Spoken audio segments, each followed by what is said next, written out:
Привет, я Эндрю Крамер. У меня для вас есть просто замечательный урок.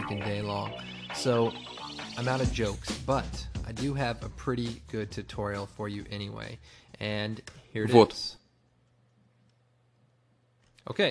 Отлично, это достаточно быстро, но вы уловили суть. В принципе, у нас тут всего одна световая полоса, которую мы создали с помощью After Effects 7 Professional.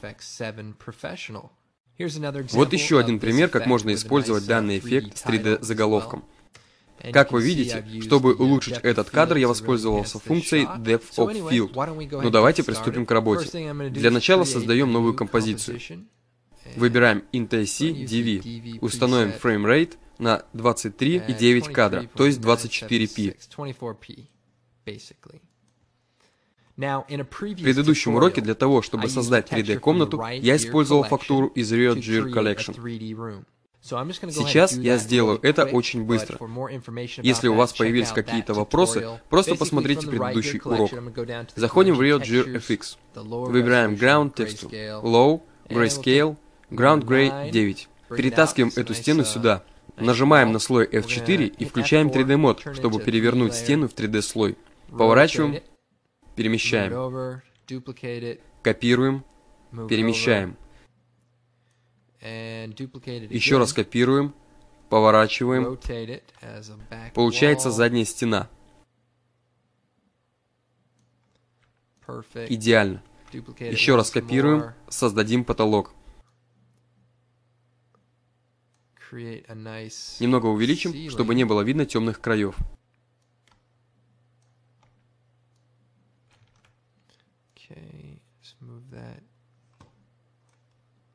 Forward a little bit, and we'll scale it up so that we don't see the burned edge there. Okay, I'm going to create a Создадим новую камеру. Выбираем 35 мм. Берем Camera Tool и немного отойдем назад. Все подробности можно найти в предыдущем уроке на эту тему. Затем выбираем фактуру номер 4, перетаскиваем, включаем 3D мод, поворачиваем так, чтобы получился пол, перемещаем вниз, но не на самый низ, а чуть выше, немного увеличиваем и передвинем. Вот так. Итак, мы создали 3D-комнату в рекордно короткие сроки. Теперь создадим новый свет. Выбираем оранжевый цвет. Устанавливаем Intensity на 100%. Кажется, нужно еще увеличить Intensity. И точно так, как в предыдущем уроке, выделим заднюю стену и уменьшим значение для Exposure, чтобы сделать ее не такой яркой.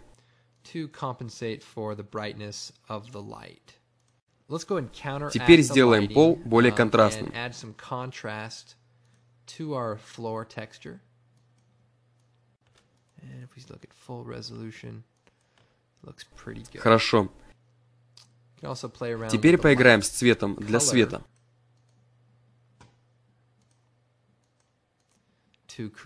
Чтобы добавить желаемого эффекта. Следующий шаг – это создание частицы. Для этого создадим новый слой. Нажимаем ОК. Выбираем эффект Simulation CC Particle World. У нас появился замечательный генератор частиц. Отключаем Grid, и у нас останется только частицы. Если мы поиграем с этими опциями, то у нас получится то, что нам нужно. Установим радиус на 0 для X, Y и Z. Также установим Velocity на 0, Inherent Velocity на 0, Gravity на 0, все на 0. Теперь у нас одна маленькая частица. Замечательно. А сейчас самое сложное. Нам нужно создать новый Null Object. Этот Null Object будет источником для нашей страницы. Эффект CC Particle World сам по себе очень хорош, но единственная возможность анимировать его в 3D — это перемещать координаты для оси Y, X и Z. У него нет настоящего 3D-оператора. Такая анимация выглядит просто нелепо.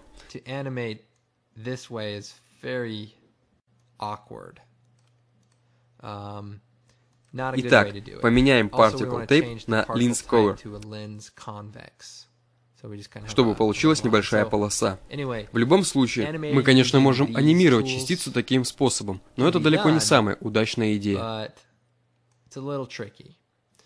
Единственный способ контролировать частицу в 3D-пространстве в After Effects — это воспользоваться Null Object, который мы превратим в 3D-слой.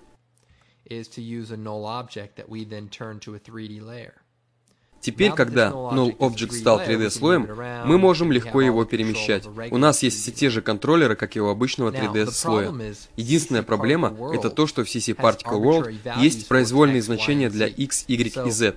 Position для Null Object тоже имеет X, Y и Z. И у нас тут есть эти три значения, а здесь все значения нулевые.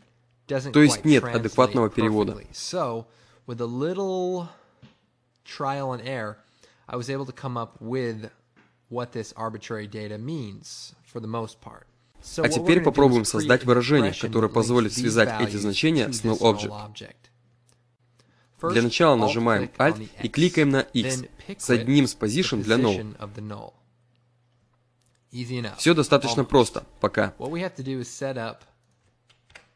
Набираем X равно thisComp.layer и так далее. Поскольку здесь у нас 0, то мы работаем с X. Если бы у нас было 1, то мы бы работали с Y. Ну а если 2, то с Z. Итак, здесь 0. Затем набираем thisComp.width, то есть минус ширина данной композиции. Теперь разделим результат на 2. Затем точка с запятой. Результатом для данного выражения будет 0.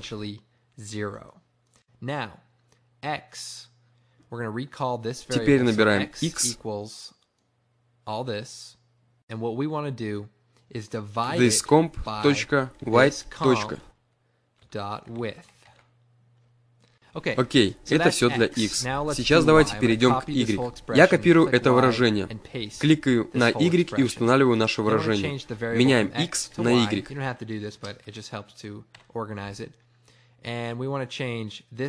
White на Height. Все остальное оставляется без изменений. Ах, да, напоминаю, 0 на 1. Здесь у нас 0, 1, 2. Кликаем, чтобы выйти из этой строки. Теперь для оси Z зажимаем Alt и кликаем, затем вставляем наше выражение. Поскольку у нас Z, меняем 1 на 2. И поскольку Z имеет значение 0, удалим все это. Заменяем X на Z.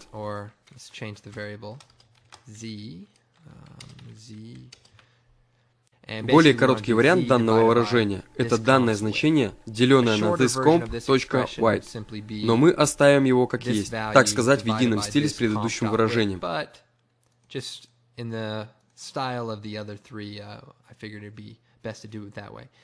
Теперь все это прикреплено к Null Object. Мы можем поменять Null Object, и наши частицы будут перемещаться вместе с ним. Давайте добавим выражение в Position для Null. Набираем Wiggle, скобка, 3, запятая, 50.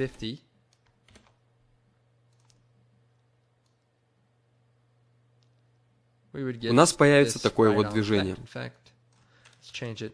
Заменим на 100. Видите, что происходит? Теперь давайте отредактируем нашу частицу. Мы только что закончили работать с ее расположением, а сейчас поработаем над ее внешним видом. Сначала уменьшим Bare Size и Depth Size на 0. Затем немного увеличим brush size, чтобы у нас получилось широкое начало, а затем постепенно снижалось к концу. Также необходимо значительно увеличить birth rate, чтобы линия была непрерывной, например, до 75. Пожалуй, чуть уменьшим brush size, чтобы получилась хорошая световая полоса. Для первого раза получилось очень даже неплохо, осталось чуть-чуть улучшить. Если мы зайдем в Options для CC Particle World, у нас появится это маленькое меню. Зайдем в Opacity Map и выберем Fade Out Around. Таким образом, частица будет начинаться непосредственно на кончике нашего Null Object. Так получилось более четкое начало.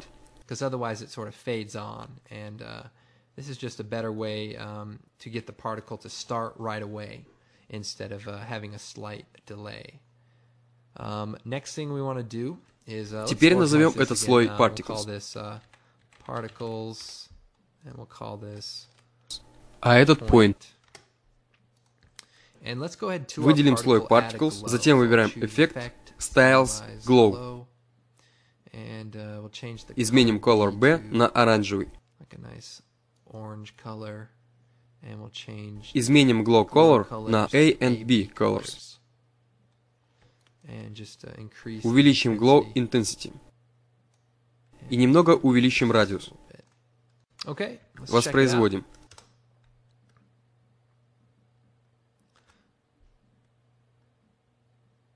Можно еще немного улучшить данный эффект. Удаляем эти ключевые кадры. Теперь увеличим значение для выражения Wiggle так, чтобы у нас получилось произвольное движение. Давайте возьмем Null Object и передвинем его.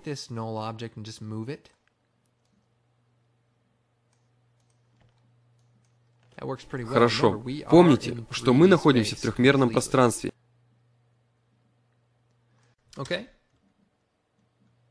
Не забудьте включить Depth of Field для камеры, чтобы эффект получился еще более впечатляющим, как здесь. Итак, надеюсь, мой урок оказался полезным для вас. Я Эндрю Крамер, и это сайт videocopilot.net. Всем пока.